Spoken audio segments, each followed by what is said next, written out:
so much for 50 subscribers. I'm really honored. Again, just thank you. I don't know what to say. And also, thank you so much for your feedback and your ideas for videos. My list is growing and growing and growing on stuff I can do and want to do.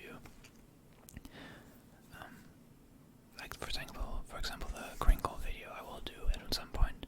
I just don't have like any objects that do crinkles. Maybe I will buy some or see. I don't know. I will maybe just do the one I did in the Christmas video. Maybe just that bag, if that's okay. I don't know. And also, I know I heard like 3 or 4 times now that you like my whispering, which is interesting. I would never thought that that is something that people enjoy about my channel, the whispering, but here we are. So today we're doing whispering. I will read you a story, and then I will be rudely interrupted by myself with trigger words or more of probably trigger syllables. You see, when we start, I will read. I hope you can see this here, if I can manage that to work. What we're gonna read today, I'm on the subreddit No Sleep. I hope we do sleep. Oh, I didn't even think of that. That's kind of ironic that I'm on the subreddit No Sleep for an ASMR video. That's not a good omen. Yeah, whatever. But I like the stories. It's scary stories. I hope you like this one. I already read this one and I like it, so that's why I took it. And also, like, when I'm reading, I'm concentrated so much on the reading that I will not really notice about, like, I will not really manage to think about what I'm reading to process it. So I wanted to already take one that I want to take one that I already read, and that I know is a good one. So yeah, we're doing this. This is, I think, the 3rd most upvoted thing, or 2nd most upvoted thing on the subreddit. It's very good. It's called Something Walks Whistling Past My House Every Night at 3:03. Not 5:05. Dang. Okay. I will start reading, and then you'll see what the video is really like, kind of about, I guess. Yeah. Let's start.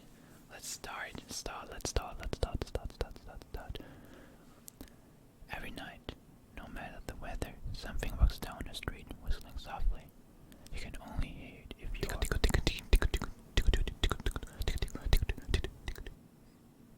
well, now you know.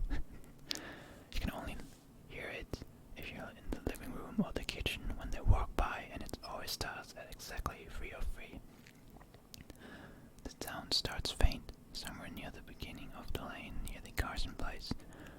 We're towards the middle of the street, so the whistling moves past us before fading away in the direction of the cul-de-sac, which means dead end, by the way. I googled that. It's like a French expression, even though it's used here. Do you, like you said, it's something that is really used in English? That's interesting. Cul-de-sac. Whatever. Let's keep going. And also, sorry, I don't know if we're gonna get through this whole story because it's pretty long. Maybe we'll make multiple parts. That's a good idea. Maybe I'll make multiple parts, and then use maybe tapping to interrupt me or something like that. Whatever. We'll see. I will see. I don't know until now. I don't know how long this will be. When I was younger, my sister and I would sneak into the kitchen some nights and listen. Mom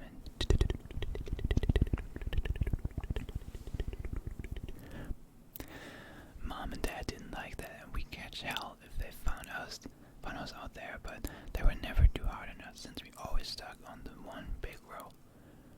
Don't try to look at whatever was whistling.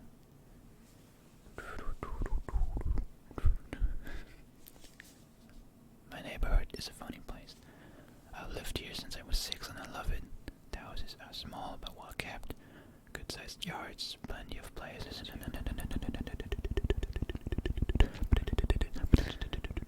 Plenty of places to roam. There are a lot of other kids here my age. I turned 13 back in October. We grew up together and would always play foursquare in the cul-de-sac or roam around from back porch to back porch in the summer. This was a good place to grow up. I'm old enough to see it, and there's only two strange things here. The night whistling and the case makes good sounds. I think the case makes good sounds. I think the case makes good sounds. I think the case makes good sounds. The night whistling and the good luck. The whistling never bothered me much. Like I said, I couldn't even hear from the bedroom.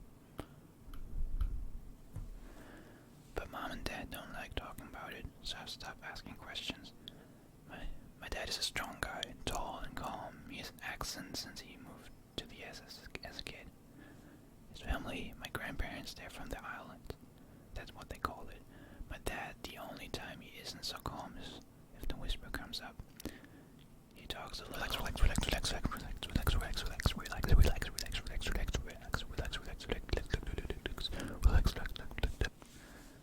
He talks a little quicker then. Eyes move faster, and he tells us not to think about it so much, and to always remember.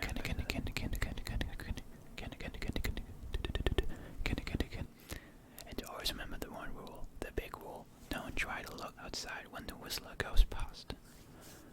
Not that we could look even if we wanted. See, there are shutters on the inside of the window, thick pieces of heavy canvas that pull down from the top and latch to the button of the window frame. Each latch even has a small lock, about the size of what you find on a diary. My dad locks these shutters every night before we all go to bed and keeps the key in his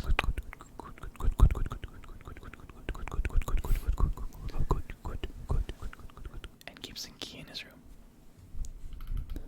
Okay. My mom, I don't know what she thinks about the whistling. I've seen her out in the living room before at 3:03 when the sound starts. I could see her if I cracked my door open just an inch to peek. She's not out there often, at least I haven't got her much, but once or twice a month I think she sits out there on a big red couch just listening. The whistle I has.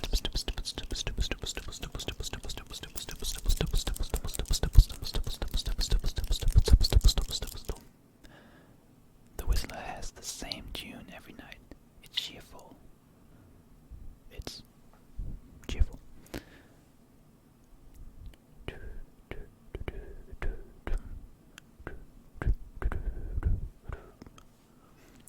Remember how I said there are two odd things about where I live? Well, besides our night whistler, everyone in my neighborhood is really lucky. It's hard to explain, and Dad doesn't like us talking about this part much either. But good things just seem to happen to people around here a lot. Usually it's small things.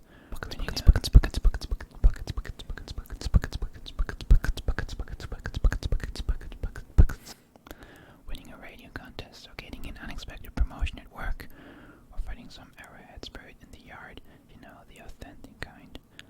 The weather is pretty good and there's no crime and everybody's gardens bloom extra bright in the fall. A million little blessings I've heard my mom say about living here.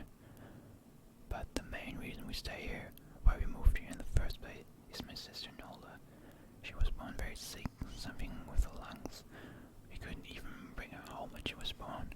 Only visit her in the hospital. She was so She was so small. I remember small even compared to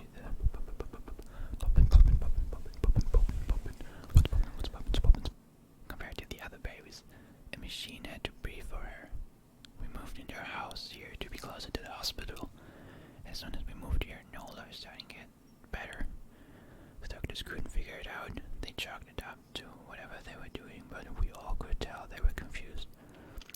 But my parents knew, even I knew, Nola getting better was just another of the million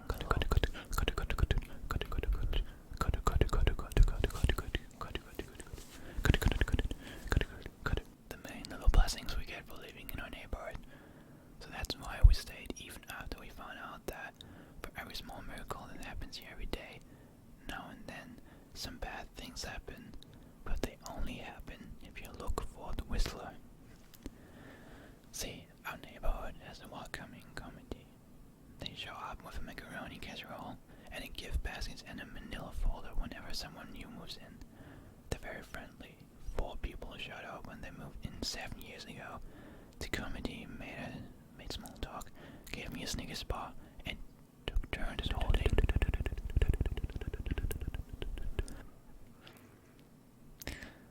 holding Nola. It was her first week out of the hospital, so they were extra careful. Then the comedy asked to speak to my parents in private, so I was sent to my room where I still managed to hear nearly every word. The welcoming comedy told my parents about how nice the neighborhood was, really exceptionally hard to explain kind of nice. And then they told my parents about the even harder to explain whistling that happened every morning at 3:03 and ended at the tick of 3:05. The group, our new neighbors, warned my parents that the whistling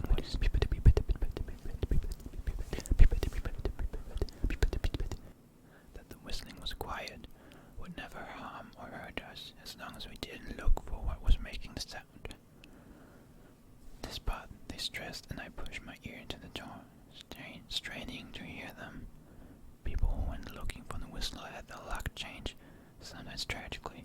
A black cloud would hang over anyone that looked. Anything that could go wrong would. The manila envelope the comedy brought over contained newspaper clippings, stories about cockroaches and ruined lives, public taps,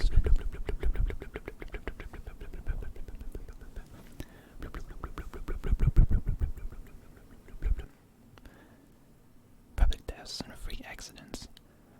Not everyone dies. I heard the head of the committee tell my dad, but the life goes out of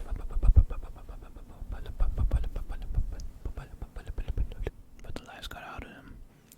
Even if they live, there's no light in them ever again. No presence. My mom, I could tell she wasn't taking it seriously. She kept asking if this was some prank they play on new neighbors. At one point, my mom got angry, accusing a comedy of trying to scare us out of our new home. Asked them if they were racist on account of my dad being from the islands. My dad calmed her down. Told her he could tell our new neighbors were sincere, and they were just trying to help us. He explained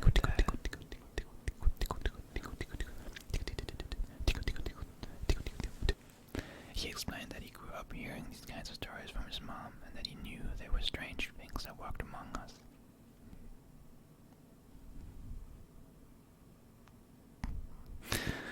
Some of the strange things were good and some were bad, but most were just different. After the comedy left, Dad went out of our store, bought the canvas blinds, the latches, and the locks, and installed them on every window in the house after dinner.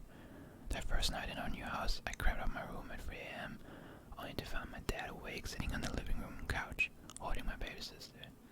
My dad held up his finger in a motion my bed and the couch next to him. I sat and we waited. At exactly 3:03,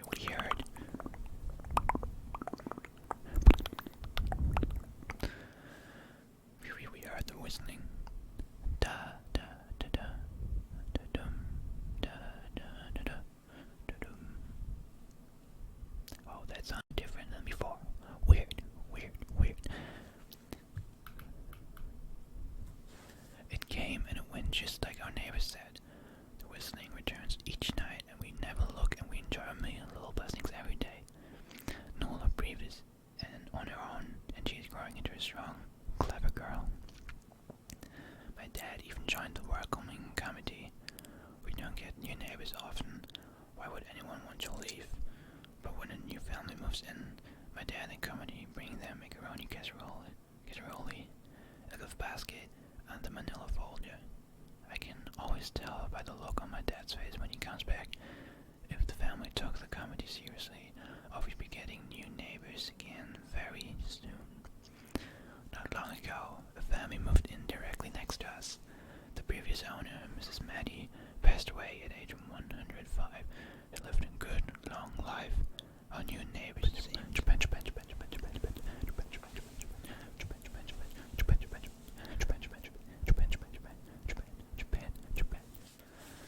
Our new neighbors seemed like they'd fit in just fine. They believed the welcoming committee took my dad's advice about locking shutters since they had a young child of their own.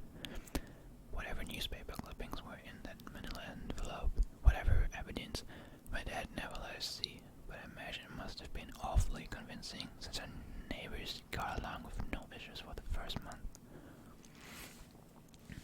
One night, when the new neighbors had to leave town, they sent their son, Odin, to stay with us.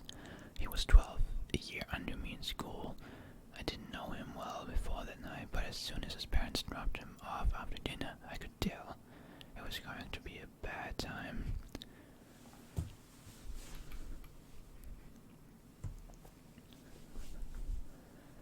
Do you know who's always out there whistling every night? Holden asked the moment the others left the room. The three of us were sitting in the den, some Disney movie playing idly on the television. My sister and I exchanged a glance. We don't talk.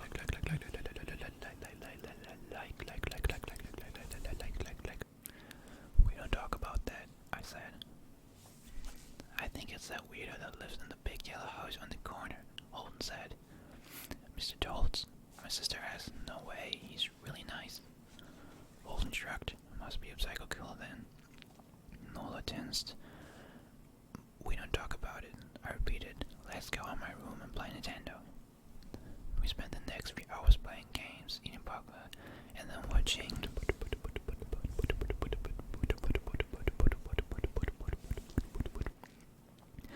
movies. A typical sleepover, but I could see Holden careful.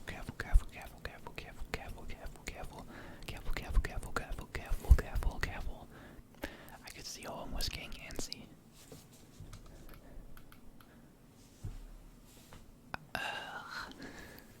After my parents had wished us a good night, locked the blinds, and got into bed, Holden stood up from his bean. I think the whisper makes good sounds. From his beanbag and walked over to where Nola and I were sitting on my bed. Have you ever even tried looking? He asked. It's nearly time. Like most sleepovers, we conveniently ignored any suggestion of the bad time. I was shocked to see he was right. It was almost 3 a.m. I said, we don't.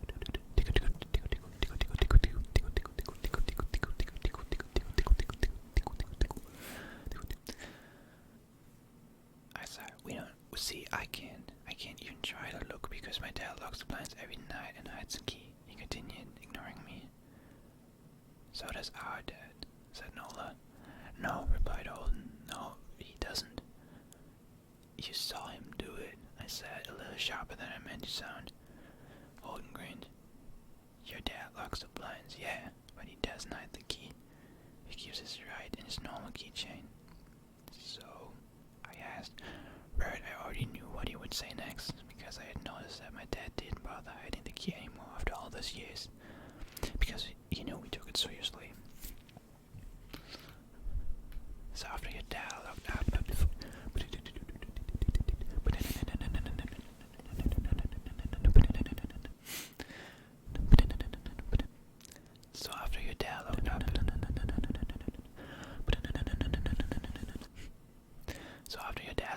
but before your parents went to bed, I went to the bathroom, and on my way I may have peeked into their room, and I may have seen your dad's keychain on his nightstand, and I maybe went and borrowed the key into blinds.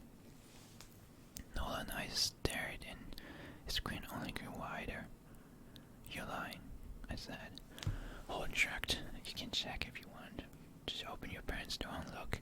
You see his keychain right there on the nightstand. Stay here, I told both of them. Don't move a muscle. I hurried over to my parents' room but hesitated at the door. If Holden wasn't lying, my dad would be angry. Beyond angry. I was scared thinking about it, but more scared of an open window with the whistler right outside.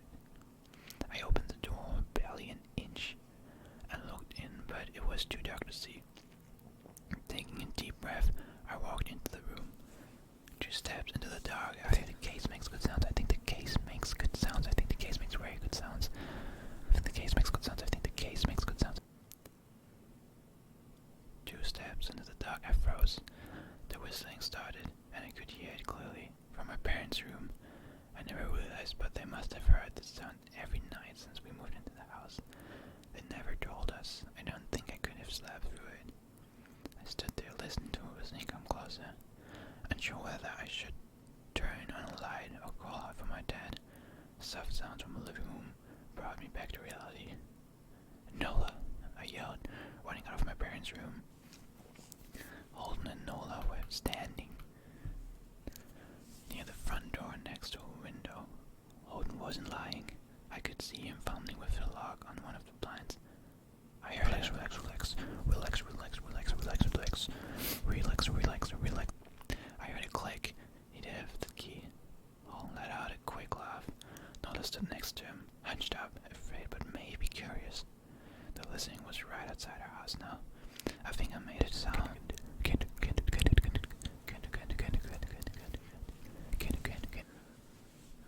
I think I made a sound, called out, I can't remember. Time felt frozen, clock hands nailed to the face, but I found myself moving. I'm not fast, I've never been athletic. Somehow, though, I covered the space between myself and Nola in a moment. My eyes were locked on her, but I heard Holden pull the blind all the way down so it could release. I heard the snap of his stuck.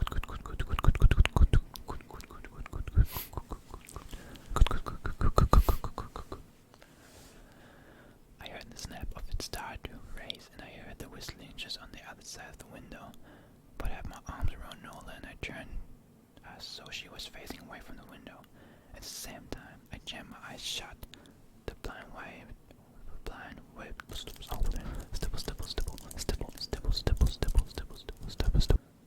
The whistling stopped. I felt Nola shaking in my arms. Don't look, okay? I told her. Don't turn around. We were positioned so that she was facing back towards the hallway and I was facing the window. My eyes were still closed. I felt their nod into my shoulder. I reached out with the arm not holding Nola and tried to touch Holden. My hand brushed against his arm. He was shaking worse than Nola. Holden, I asked. Silence. What's poppin'?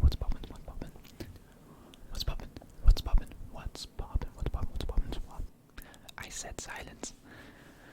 I reached past him and gingerly felt for the window, eyes still sealed shut.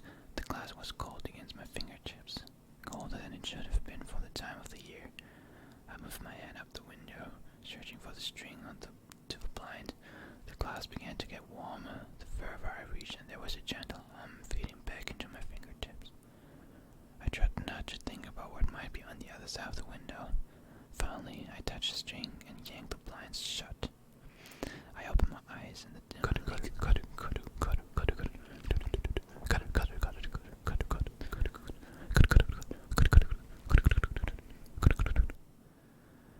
dim light leaking out from the kitchen, I could make out Holden pale and small staring at the now closed window. Holden, I asked again. He turned towards me and he screamed. Everything became a flurry of motion. Lights sparked to life in the hall, then the living room. My parents' footsteps thudded across the hardwood floor. I didn't turn to look back at them. My eyes were glued to Holden. He was pale, had bit his lips so hard there was a thin red line of blood running.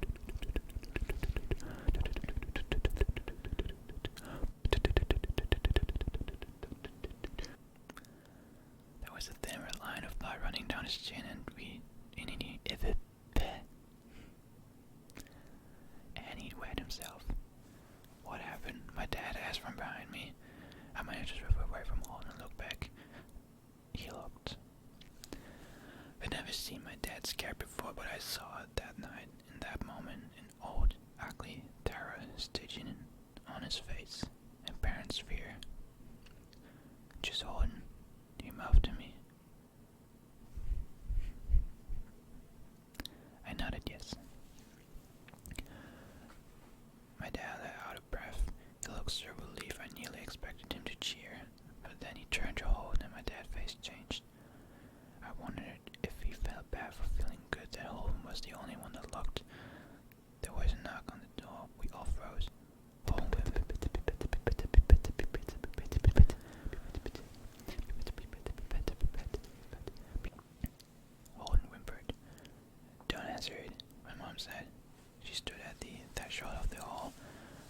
thought she was a skeptic and just humored my dad about the windows and the whistle, but that night we were all believers. I noticed that both of my parents had baseball bats they must have taken from their bedroom.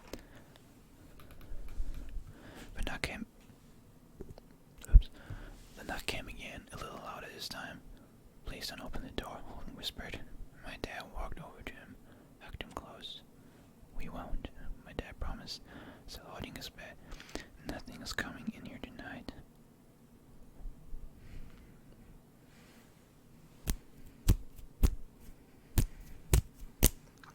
This time the knocking was loud enough to rattle the door. Holden screamed again, and Nola clutched her arm around my neck. My mom came over and knelt down next to us. My sister and me closed.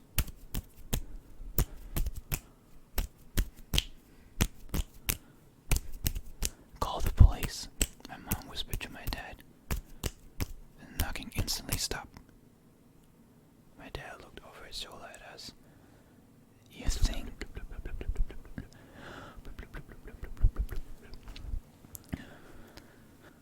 That scared me. "Do you think he was cut off by frantic knocking the thread off to a polite tap tap?" "Police," something said from the other side of the door. The voice from outside sounded exactly like my mom, like a parrot repeating the words back to her. "Police, call the police. Police." My mom pulled us closer. "Police, police, police, police. Please stop," I heard her whisper. "I don't think calling them will help," my dad said. "How will we know when they're the ones at the door?" The knocking came back harder than before. The door shook. Then it stopped.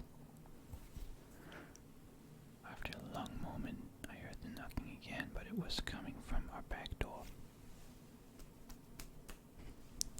We all turned together towards the back door, but the knocking immediately turned to the front door.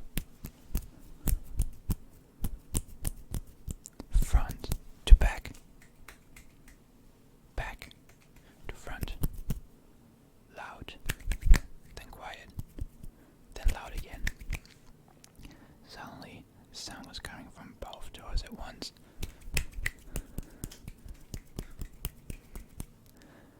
At once big, heavy blows like a sledgehammer.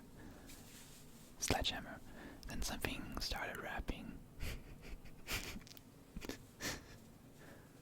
Mom's spaghetti that started rapping against all the windows in the house, then the walls. It was like we were living inside a drama for a dozen people trying to play at once. Or we were a troll and something was attempting to claw us out of a shell. "Stop!" Holden yelled. The knocking died. "I won't tell," Holden said, staring at the door. "I promise I won't tell anyone what I saw.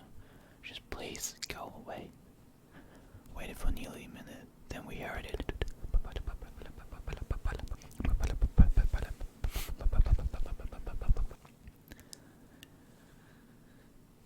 Then we heard it soft, coming from the window Holden had looked through earlier. Holden started to cry, sobbing like a prisoner watching girls being built outside their cell.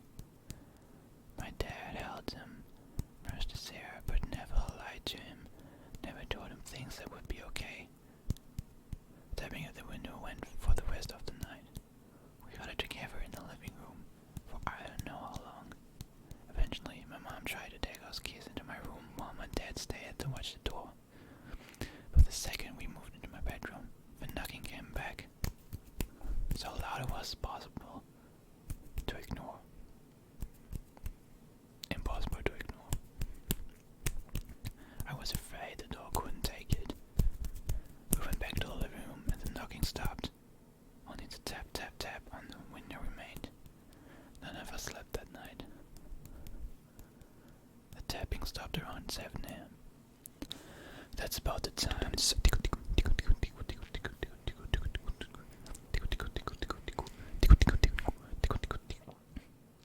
That's about the time the sun comes up here. We waited another 2 hours before my dad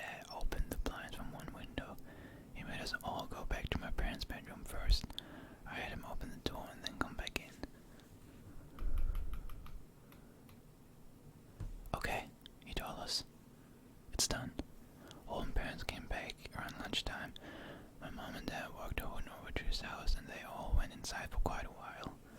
Nola and I watched from the window. She stuck to me the whole day, right at my side, sometimes holding my hand. When my parents came back, they looked grim, but wouldn't tell us that they said to Owen's family. It was a Sunday, so we all spent the day together, ordered pizza and watched movies. At night, everyone slept in my room. Nola and my mom in bed with me. My dad in a chair he'd pulled over. There was no knocking that night, or any night since. We didn't see much of Holden or his parents for the rest of the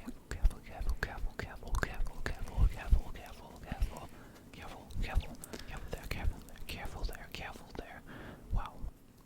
For the rest of the week, but by Thursday there was a moving truck in their driveway. Nola and I watched them packing up the whole afternoon after school. What sticks with me most is how tired Holden and his parents looked. All three had the same pallor, grim mouths, and lightless eyes. Even from across the street I could tell something was very wrong. Holden and his family were gone before sunset. I remember what the original welcoming comedy said to my parents when we moved in. Not everyone who looks at the whistler dies, but even those that live have light go out of them, and the rest of the lives are full of misfortune. A million little tragedies. I think all parents